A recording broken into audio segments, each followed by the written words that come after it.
I would like now to introduce the former mayor of Newark, New Jersey, and current U.S. Senator from New Jersey, Brick City, stand up. Ladies and gentlemen, Mr. Cory Booker.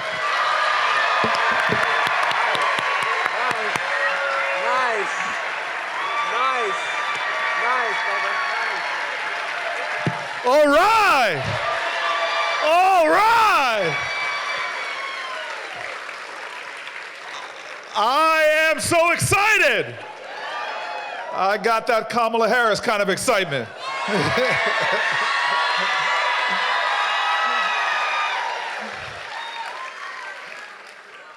So it was generations ago in a segregated theater in the back black balcony that my father as a little boy sat and he watched something. He hadn't seen it, the big screen. It was a movie, and he told me that the movie shook him. It was a movie about a guy in a place. My father was in the South, in the mountains of North Carolina, but he saw a movie about a salesman getting by in a place that looked like a foreign planet to him. It looked like a sci-fi depiction. He had never seen anything like Manhattan.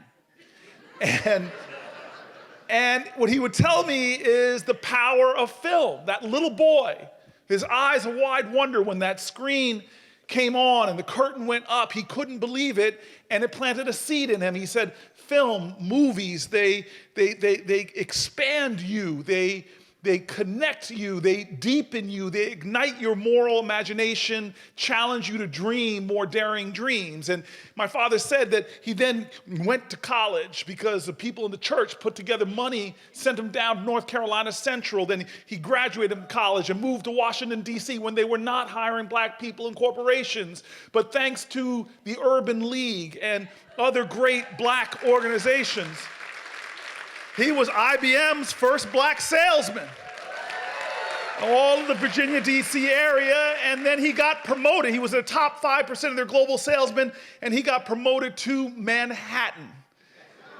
And as he walked those streets, he never stopped talking about the power of art to transform reality. He took his little boy and made me watch Sidney Poitier, made me watch Harry Belafonte, made me watch Nichelle Nichols. Our nation right now needs more art, needs more poetry.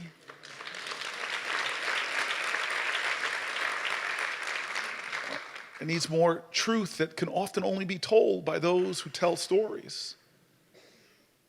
I hurt right now, I have anguish right now. If America hasn't broken your heart, you don't love her enough.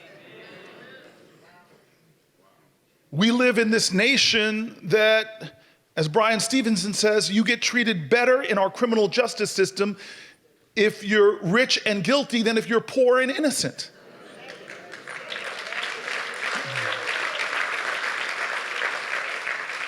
We have a nation where the idea of a jury trial enshrined by the Constitution doesn't happen anymore because of something called the plea bargain, which is not fair anymore. It's not like a bargain. 98% of our criminal convictions are done by prosecutors showing what they have, stacking their charges. And there's a whole book written, Why Innocent People Plead Guilty, afraid to go to trial. And then we have a system that claims to be, we claim to be a nation of the free. Our most sacrosanct idea is liberty, yet we, only 4% of the globe's population, incarcerate 1 out of every 4 human beings on the planet Earth.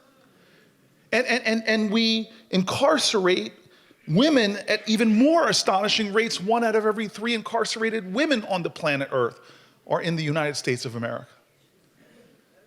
And for years, we were wasting our national treasure building more prisons and more jails.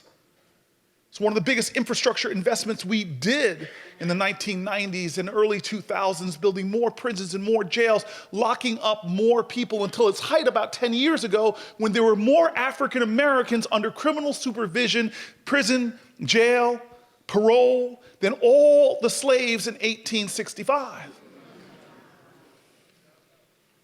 And what we do to people in prison, what we do to them, other countries call some of our routine practices, like putting children in solitary confinement or shackling pregnant women, they call it torture, but it happens with chilling regularity. And the people that end up in our prisons are often the most hurt people in our society, people that are drug addicted, people that are mentally ill, people that are survivors of sexual trauma, people that are poor. And so a lot of folk over this last decade have been doing a lot of work in a lot of states, red and blue, as they call them, to fight to try to begin to change this system of mass incarceration. And we have so much more work to do, but we're making progress. I'm proud to say that over the last decade, since the high, we've lowered America's prison population by about 20%.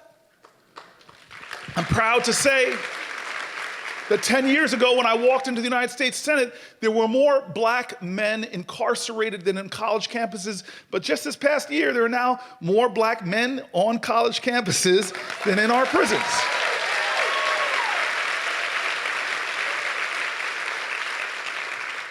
You see, I know that American history, as James Baldwin, whose birthday is today, as he said, he called at the end of the fire next time to make change, and he said, one thing that human history says, and American Negro history in particular, is that it is nothing less than a perpetual testimony to the achievement of impossible things. There's nothing we can't do. There's nothing we can't overcome. And this powerful film, Sing Sing, shows such incredible, incredible truths. Like one, that prison doesn't have to be a place where we throw folk away, that compounds trauma, that undermines well-being, that sparks even worse mental health conditions. It actually can be a place to elevate those highest ideals of humanity, mercy and redemption. Most people that go to prison come out, and it is an absolute waste of taxpayer dollars not to invest in the things that empower people to be successful in life. There was a time not long ago when people were like, put them in prison, take away everything that's educating them, take away Pell Grants. Well, we now know that every dollar invested in giving a person access to higher education or GED in prison helps actually to lower their recidivism rates and saves us as taxpayers $4 to $5. And there are programs like the one that you will see here, this idea that you can rehabilitate through the arts that have lowered recidivism rates down to 3% when the national average is around 60. That show when you talk to people, when you see them as human, you see them as created in the image of God, you see them with equal dignity, and you empower them, you invest in them, you help them, then they succeed. This is a larger calling of society. It's this idea that we should love one another. There are no throwaway people. We are invested in each other. We are connected in each other. We are responsible for each other. And all of us are implicated in the broken system, because when they throw somebody behind bars, it's the people versus that man. It's the people versus, or the state versus. Well, we are the people. We are the state. The opposite of love is not hate, it is inaction. The opposite of love is not hate, it's ignorance. The opposite of love is not hate, it's indifference. And that takes me back to my dad in that theater. Art, film, this extraordinary film festival started by these extraordinary visionary people who understand the role of art in society and culture, and African American art, which has been vital to the American story. They know that it's film festivals like this that can do what my dad said films do: deepen you and engage you and ignite your moral imagination, make each of us dare more daring dreams, to dare to imagine a nation that doesn't fill its jails and prisons, but fills its college campuses and its higher education. Dare to dream of a nation that truly treats everyone equal before the law. Dare to dream of a nation where we don't waste our money building more prisons and jails, but invest it in science and education and community. And so,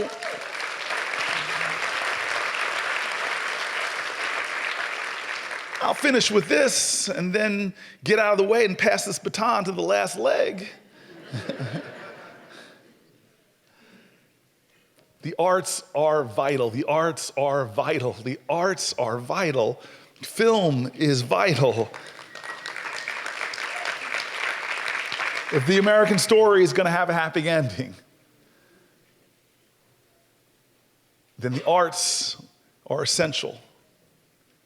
There's a great poet who simply said, "Oh, let America be America again, the land that never has been yet, but yet must be, the land where everyone is free. The poor man, the Indian, the Negro, me. Who made America? Whose sweat and blood, whose faith and pain, whose hand at the foundry, whose plow in the rain must make our mighty dream live again. Oh yes, I say it plain. America never was America to me, and yet I swear this oath, America will be." Ladies and gentlemen, from the words of Langston Hughes, I bring you a modern day amazing artist, an activist, a playwright, an actor, Emmy-winning, Oscar-nominated, the man who was born the same year as me, but I gotta catch up to him. One of the baddest brothers who gives those ancestors upon whose shoulders he stands on, people like Harry Belafonte, people like the greats like Langston Hughes, one of the great artists of our present day, somebody's helping us and inspiring us to dream of a better America. I give you all Colman Domingo!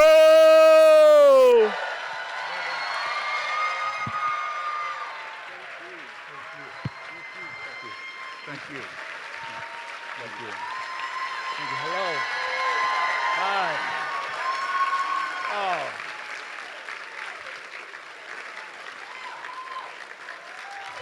Thank you from the bottom of my heart. That prayer that Senator Cory Booker gave us, didn't he lift this room? Thank you so very much, brother. Thank you so much, Stephanie and Floyd and everyone here. Thank you so much for inviting us and to be the opening night film. Truly, I don't take that lightly. It is, I don't have much to say because I think my brother said it all. What I would like to do is just give you this invitation. This film was made with love. It was made with all that spirit, with all that wrestling, with all that questioning of who are we and who can we become when love and faith is poured into someone. That's the spirit with every single producer, every single actor that you're going to meet in this film. That is the spirit with everyone above and below the line, because we made this as a community. We made it in such an extraordinary way that every single person above and below the line share in its equity. So I just want you to know that it's a film that belongs to many, and we give it to you. And I also wanted to say, leave you with a quote. This is just piggybacking on what my brother said over here. There's something that Rodessa Jones, who works with women, incarcerated women in the Bay Area, and I've quoted her before, and it has even more meaning for me every single day and every time I get this film out there in the world. But it's something that I do believe, because we're all questioning what is the way to do it? What is the way to make us feel more human and connected with one another? And she said this one thing, and I give you this, and then I'm gonna share this love offering with you. She said, politics does not work. Religion is too eclectic. But art just might be the parachute that saves us all. Enjoy the film.